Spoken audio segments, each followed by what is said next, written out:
My brother exploited me for 2 years, then tried to destroy my career. Now his empire is gone, and my family is begging me back. Hey Reddit, I've been lurking on here for years, reading all the wild stories and never thinking I'd have one of my own to share. But here I am, living through what feels like a nightmare-turned-revenge story, and I figured it's finally time to put it all out there.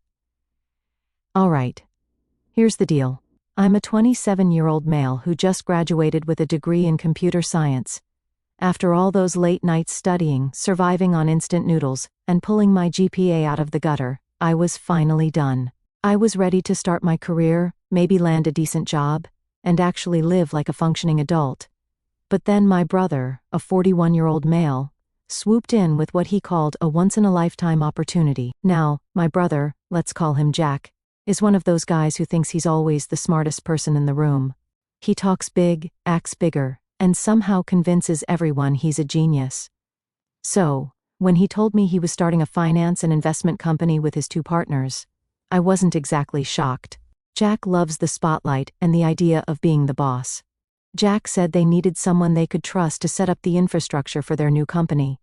"You're the perfect guy for this," he told me. "We need someone smart, reliable, and who won't screw us over." I should have known that last part was a red flag, but I was too caught up in the flattery to notice. At first I thought, why not? It's just a summer gig. I figured I'd help them set up their systems, get some experience under my belt, and then move on to a real job. Plus he's my brother. I thought helping him out was the least I could do. Sure, helping him turned into one of the worst decisions of my life. When I first started, it seemed straightforward enough. They needed someone to handle the tech side, set up servers, create email accounts, design a website. Simple stuff, really. But then the job started to grow. Suddenly, I wasn't just the tech guy anymore. I was answering phones, scheduling their meetings, and greeting clients. Then they had me running errands, managing accounts, and even doing research for their deals. I became the office's all-in-one lackey. And the pay? Oh, let's talk about the pay. Over 2 years they handed me maybe $7,000 total. That's not a salary, that's pocket change. They didn't even pay me consistently. It was like, oh, here's a check for $500, don't spend it all in one place. Meanwhile, I was working full-time hours, sometimes pulling 60-hour weeks to keep up with their demands. I tried bringing it up a few times, saying, "Hey, I thought I was just here for tech support. This feels like way more than that." Jack would laugh it off like I'd made a joke. "Come on, bro," he'd say. "We're building something amazing here. Everyone's pitching in." Sure, but the difference was that everyone else was getting paid. His partners, let's call them Partner A and Partner B, were living it up. Fancy cars, expensive suits, and constant bragging about their business success. Meanwhile, I couldn't even afford to replace my broken laptop because, surprise, I wasn't getting paid enough to save up for anything. Partner A was the worst. He had this smug way of talking down to me, like I was some intern who didn't know how to tie my shoes. Every time I'd suggest something or ask about getting paid, he'd hit me with, "Maybe you're not cut out for this level of work." Partner B, on the other hand, was the quiet, manipulative type. He'd guilt-trip me into staying late or taking on extra work, saying stuff like, "We're counting on you, man. Don't let us down." It was like they'd perfected the art of making me feel guilty for wanting basic respect. But Jack? He was the ringleader of it all. He dangled these promises in front of me, saying, "Once the company takes off, you'll be part of the core team. Your family, so you're going to get a bigger piece of the pie." And I fell for it every single time. I kept thinking, okay, they're just getting started. It's a rough patch, but it'll get better. It didn't. The more successful the company got, the less they acknowledged my contributions. They started taking me for granted, acting like I was lucky to even be there. What really opened my eyes was how they treated me in meetings. Whenever clients or investors came in, I wasn't introduced as the guy who built their entire system. Nope. I was just Jack's little brother who helps out around the office. They made it clear I wasn't part of their team. I was just the errand boy. By the time 2 years rolled around, I'd had enough. I was exhausted, broke, and fed up with their nonsense. I decided to go back to school for my master's degree. It wasn't an easy decision, though. Jack had a way of making me feel like I owed him something, like I was abandoning them. "You're just going to leave us hanging?" he said when I told him I was leaving.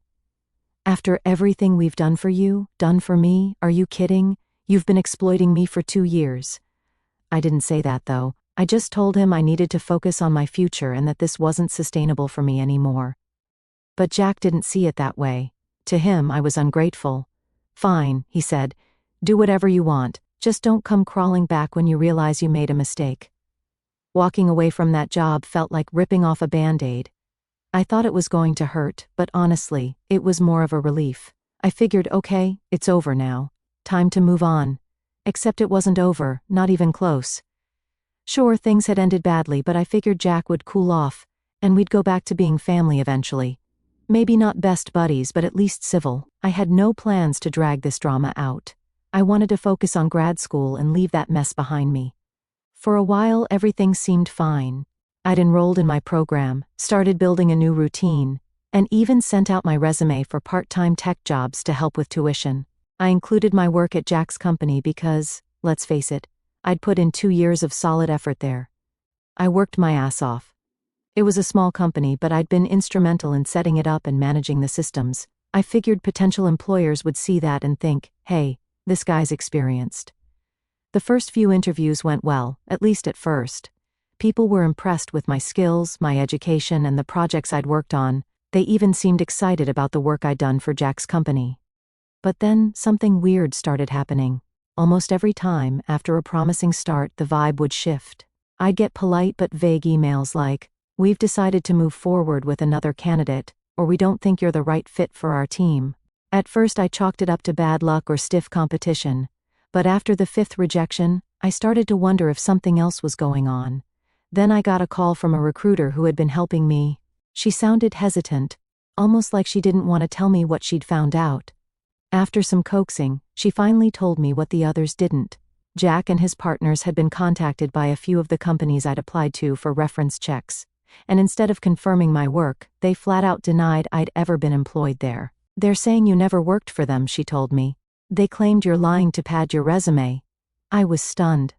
"Why would they do that?" I asked her.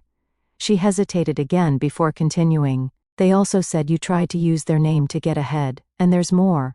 "More? What more?" "They're claiming you showed up at their office uninvited and harassed female employees." My heart dropped. That didn't even make sense. First off, I hadn't stepped foot in their office since the day I quit. Second, there weren't even any female employees at that company when I worked there. Jack's team was literally just him, the 2 partners, and me. It was a blatant, disgusting lie. Hearing this was like being hit by a truck. Not only were they sabotaging my career, but they were also dragging my name through the mud with the kind of accusation that could ruin someone's life. I felt betrayed on a level I didn't even know existed. I called Jack immediately, hoping there was some misunderstanding. Maybe the companies had contacted the wrong people, or someone was exaggerating. But no. Jack picked up the phone, and as soon as I brought it up, he laughed. He laughed like I'd just told him the funniest joke he'd ever heard. "Why are you doing this?" I asked, trying to keep my voice steady. "Because you're trying to screw with us," he said, his tone dripping with arrogance. "You're trying to use my company to boost your resume, and I'm not going to let you." "What are you even talking about?" "I worked there for 2 years. I built your entire system. You know that." "Yeah, well, you shouldn't have left," he said, like that was justification enough. I was shaking with anger. "You're ruining my chances at getting a job. Do you even care?" Jack laughed again. "That's what you get for crossing us," he said before hanging up. I stared at my phone, dumbfounded. This wasn't just petty revenge, this was straight sabotage. Jack wasn't just upset that I'd left, he wanted to destroy me for it. For days I stewed over what to do. I wanted to believe this would blow over, that Jack would realize how insane he was being and back off. But I was already screwed. Every company I'd applied to had written me off because of his lies. I was stuck with no job prospects and no way to clear my name. That's when I decided to give him a taste of his own medicine. I reached out to a counselor at my school for advice. I didn't even know where to start. She listened patiently as I explained everything, how Jack had exploited me, lied to employers, and smeared my reputation. When I finished, she looked at me and said, "You need to take legal action. This isn't just a family dispute anymore, it's defamation." The word legal hit me hard. I'm barely starting my career and here I am dragging someone to court, my own brother. But deep down, I knew if I didn't take a stand, he'd just keep walking all over me and I'd never move forward. 2 years of unpaid labor, the lies, the accusations. It wasn't just my career he was wrecking, he was coming for my whole life. With the counselor's help, I found an attorney who specialized in defamation cases. We went over everything, my employment record, the emails from prospective employers, the recruiter statements. We filed the lawsuit a few weeks later. When Jack and his partners were served, I expected some kind of reaction, maybe an apology, maybe even a denial. Instead, Jack called me, laughing like it was the funniest thing in the world. "Really? A lawsuit?" he said. "You're such a little—" I tried to keep my cool. "You've left me no choice, Jack. You lied about me to employers. You made up disgusting accusations. You think I'm just going to let that slide?" "Oh, please," he scoffed. "You're not going to win. You're wasting your time." "Maybe," I said, "but at least I'll make sure everyone knows what kind of person you are." Jack didn't seem fazed. "Do what you want, little bro. Just don't cry when it blows up in your face." He hung up, and I realized something. Jack wasn't going to back down. He was treating this like some kind of twisted game, and I was the target. That just made me more determined to see this through. But the thing is, it wasn't just Jack. Within days, my dad got involved. He called me, and from the moment I answered, I could tell he wasn't calling to support me. "Look," he said, "this whole thing is ridiculous. You're blowing this way out of proportion. It's just a little brotherly roughhousing. You don't sue family." "Brotherly roughhousing? Are you kidding me?" Jack had sabotaged my career, accused me of horrible things, and laughed about it. This wasn't roughhousing, it was betrayal on a whole new level. I tried to explain that to my dad, but he wouldn't hear it. "You're taking this too far," he said, his tone sharp. "You need to drop this lawsuit and sit down with your brother to work things out." Honestly, why am I not surprised? It's not like they were bad to me growing up or anything, but it was always clear they liked Jack better. My dad had always had a soft spot for Jack, who could do no wrong. He was the family's big guy, the golden child, the one who was supposed to carry on the family name as some hotshot businessman. And me? I guess I was just the quiet one who didn't make waves. Still, hearing my own father completely ignore what I'd been through stung in a way I can't describe. Dad, he lied about me to employers. He accused me of things that could ruin my life. "This isn't something we can just talk out over dinner." My dad scoffed. "He's your brother. Family forgives." I bit my tongue, trying not to snap.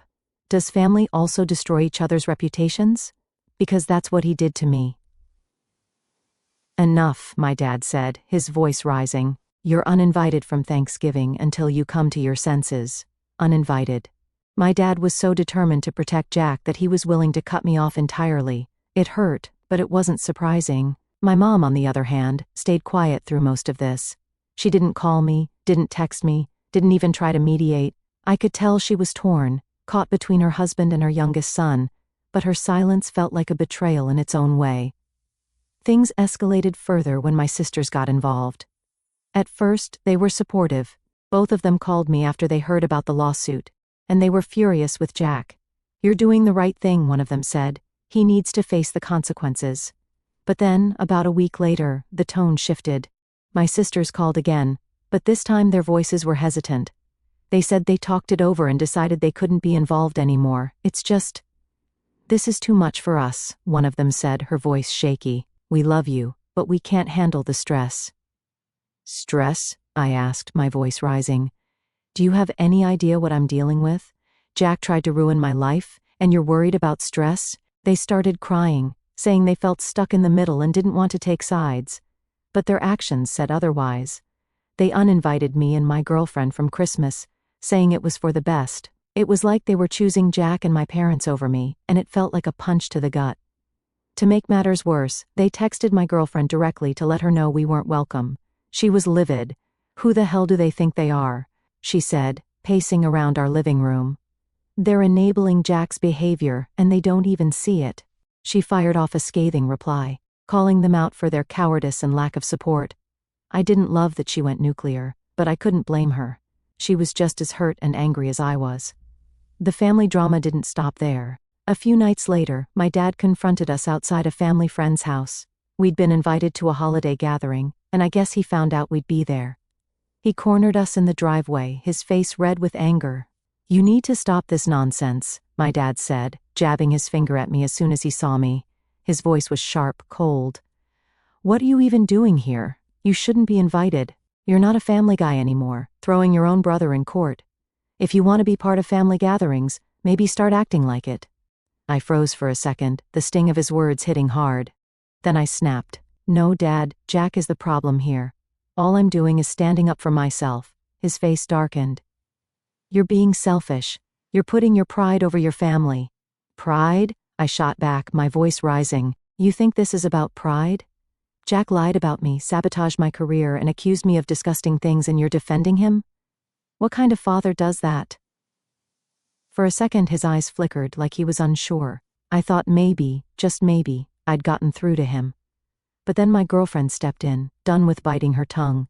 Her voice was ice cold. "You're a terrible father," she said. "You're enabling a bully, and you're throwing your other son under the bus." His face crumpled. He opened his mouth to say something, but my girlfriend didn't let him. "Don't bother. You've already made your choice. We all see where your loyalty lies." Meanwhile, my mom sat in the truck the whole time, watching silently, like she didn't even want to be part of the conversation. I don't even think she could hear us clearly, or maybe she just didn't care enough to step in. She couldn't face what was happening, or what they'd all allowed to happen. That night made everything crystal clear. My dad wasn't going to change. My sisters were too afraid or too loyal to Jack to back me up. And my mom? She was too passive. The only people I could count on were myself and my girlfriend, who had been my anchor through all of this. By the time the lawsuit started gaining traction, I thought I'd hit my limit with how bad things could get. But no, Jack and his partners weren't done yet, and my family wasn't making anything easier. Every day felt like a new obstacle, whether it was more nonsense from my brother's side or my parents calling to pressure me into backing off. The stress was suffocating. Then, one night, while I was digging through old files on my laptop, I stumbled across something that made my heart race. I had completely forgotten about it, but there it was.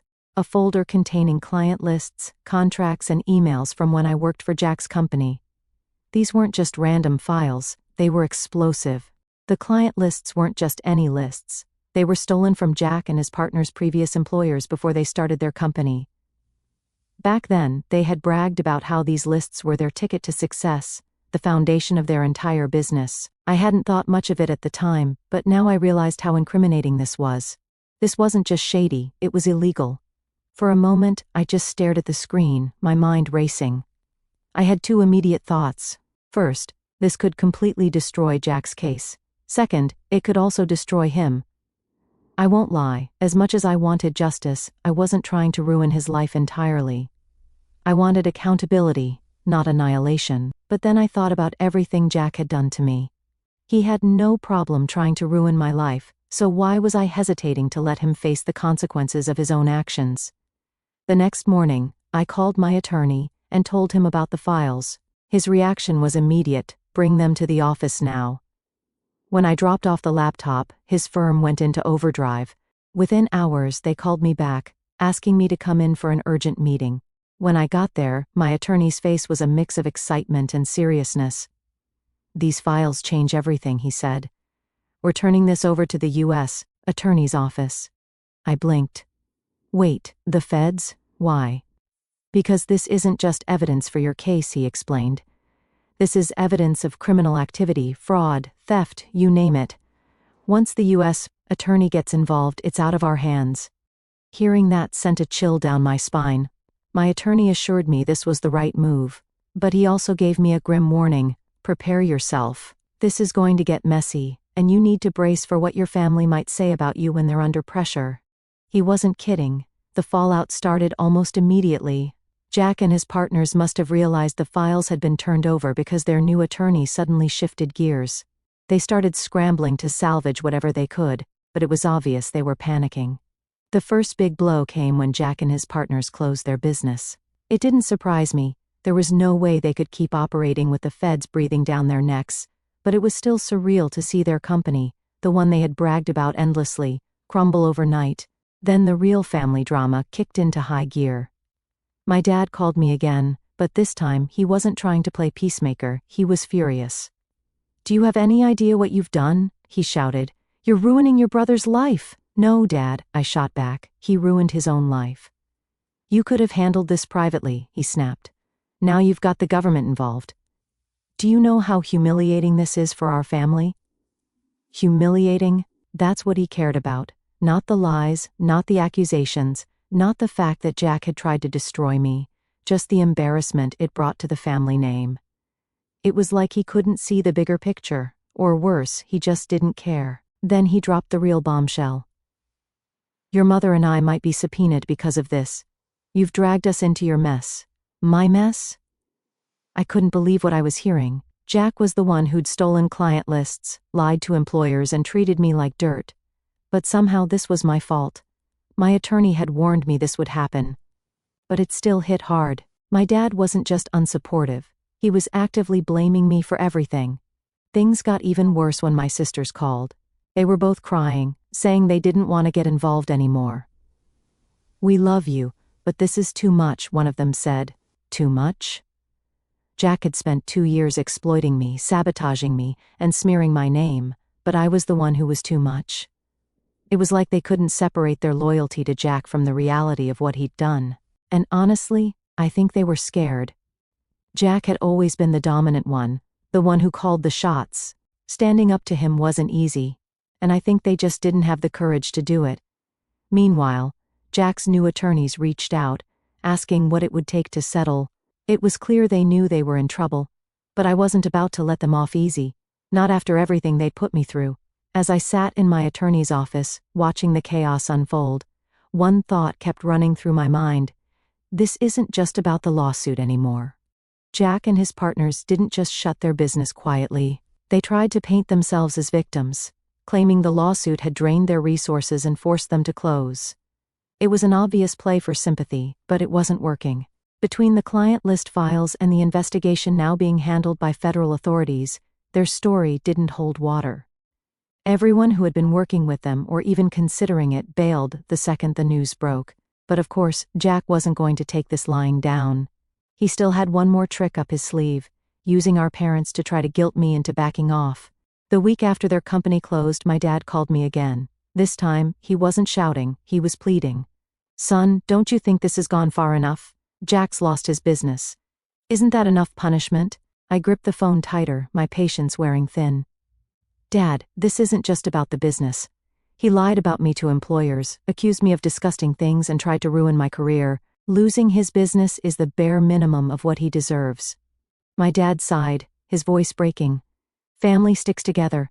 That phrase, family sticks together, was like nails on a chalkboard. I'd heard it a million times growing up, but now it felt like a weapon being used against me. If family sticks together, then why did Jack stab me in the back? I snapped. Why is it my job to forgive him when he hasn't even apologized? My dad didn't have an answer for that. Instead, he shifted gears, trying to play the victim himself. "Your mother and I are being dragged into this. Do you know how humiliating it is to be subpoenaed because of your own children?" "That's not my fault," I said firmly. "If you're embarrassed, blame Jack. He's the one who created this mess, not me." The conversation ended there, but the damage was already done. My dad wasn't going to stop pressuring me, and my mom still hadn't said a word to me directly. She stayed in the background, as if hoping the whole thing would blow over if she ignored it long enough. But Jack? He wasn't ignoring anything.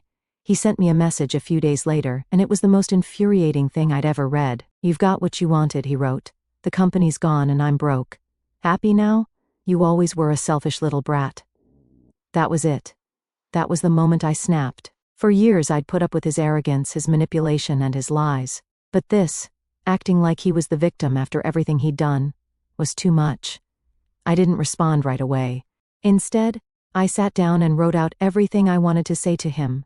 No holding back, no sugarcoating. When I finally sent it, I didn't care if it burned every bridge left between us. "Jack," I wrote, "you've spent your entire life thinking you're better than everyone else, and now you're finally facing the consequences of your actions. You're not the victim here. You lied, you stole, and you tried to ruin me for no reason other than your own ego. So no, I'm not happy that you're broke. I'm relieved that people are finally seeing you for who you really are. If you want to blame someone for what's happened, look in the mirror. This is all on you." A few weeks later, during a deposition for the lawsuit, Jack and his partners tried to claim I had agreed to work for free as part of some verbal agreement. It was a desperate move, and it didn't work. My attorney had emails, text messages, and other evidence that proved I'd been promised payment for my work. Then came the real blow. My parents were subpoenaed to testify. My attorney warned me this would be hard to watch, and he was right. My dad doubled down on the idea that I had worked for free, saying he was living at home at the time. We thought that was his way of contributing to the family. It was a blatant lie, and it hurt more than I expected. But it was my mom's testimony that really got to me. She claimed she had seen Jack offer me payment multiple times, and that I had refused. He said he didn't need the money, she testified, because he was more focused on helping the family. Hearing her say that felt like a punch to the gut. She knew it wasn't true. She had watched me struggle, barely scraping by, while Jack and his partners thrived. Yet here she was, lying under oath to protect him. When it was over, my attorney looked at me and said, "I know this is hard, but it's not going to change the outcome. Their lies won't hold up against the evidence." He was right. A few weeks later, Jack and his partners finally caved. They agreed to a settlement that included financial restitution, written apologies, and retraction letters to every employer they had lied to about me. They also admitted guilt in the legal record, which was more satisfying than I expected. But the real revenge came from the fallout of the client list files. The federal investigation uncovered even more illegal activity, including forged signatures and fraudulent contracts. Jack and his partners lost their professional licenses and were banned from working in finance ever again. When I heard the news, I couldn't stop smiling. Jack had spent his entire life acting like he was untouchable, and now he was completely ruined. He had no business, no reputation, and no future in the industry he had built his identity around. Jack and his partners didn't just sign the settlement, they paid me a total of $320,000, which covered the wages they owed me for 2 years of unpaid work and additional damages. The breakdown was simple. I was owed at least $100,000 to $120,000 for the work I'd done. They admitted guilt and paid me a settlement that covered what they owed me for my work, plus damages. They also sent retraction letters to every employer they had lied to, officially clearing my name. It wasn't just about the money, it was the acknowledgement that they had wronged me and were being forced to face the consequences. On paper, it was a victory, but in reality, it felt hollow. My family was in shambles, and I couldn't shake the feeling that the damage was permanent. I blocked Jack's number after one final message he had texted me saying, "You're nothing without this family. Good luck out there on your own." I didn't even respond. I knew he was trying to bait me, but I wasn't going to give him the satisfaction. The fallout with my parents was harder to deal with. My dad refused to speak to me, and my mom wasn't much better. Even after Jack admitted guilt in the settlement, they still didn't apologize or even acknowledge how much damage had been done. Instead, they stayed firmly in his corner, acting like he was the real victim in all of this. If they couldn't see past their blind loyalty to Jack, even after everything he had done, then I didn't see a reason to keep them in my life. So I cut them off completely. No calls, no texts, no trying to smooth things over. They made their choice, and now I was making mine. Now I'm focusing on myself. I'm using the money from the settlement to rebuild my life and invest in my future. Some of it is going toward paying off student loans, but most of it will be used to build my career. I've already lined up certifications to expand my skill set, and I'm working on a few side projects to get my name out there in the tech world.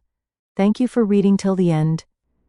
If there's one thing I've learned from all of this, it's that family isn't about blood. Sometimes, the people you think are good, the ones you trust the most, turn out to be the ones who hurt you the worst.